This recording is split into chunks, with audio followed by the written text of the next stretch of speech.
นี่เพิ่นตื้อปลายเนาะเพิ่นเอาลูกน้องมาม้างเอาเลยเพิ่นเอาลูกน้องมาม้างเอาเลยนี่เพิ่นตื้อปลายเนาะ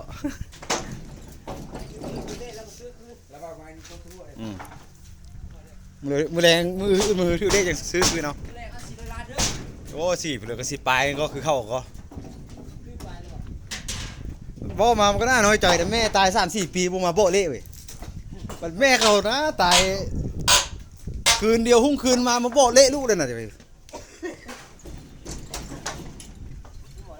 มันแม่เขาโบมาเข้าฮอตฟันซ้ำตอนมันยังไม่ตายมันตีพาเข้าความหัวไปเลยครับโอ้ยทำไม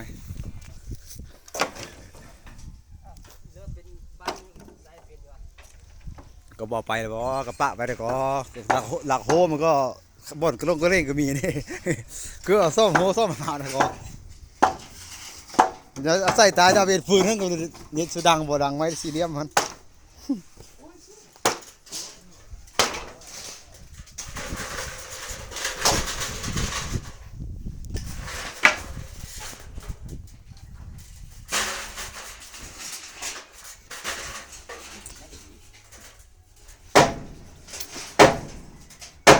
เสียงอยู่บนเส้นได้ใช่ไหมเอาจำเส้นนั้นลาไม้เนาะ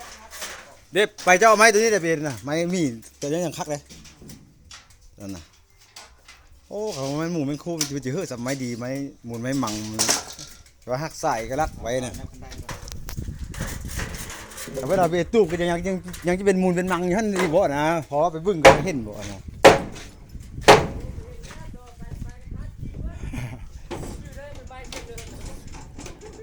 ไม้นั้นขนาดนั้นไปซอยเลยซอยวงประตูก็ได้ไม้เศร้าฮะ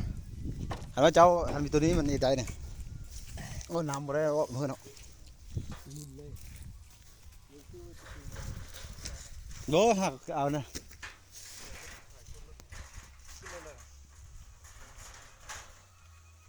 มือละขอบังที่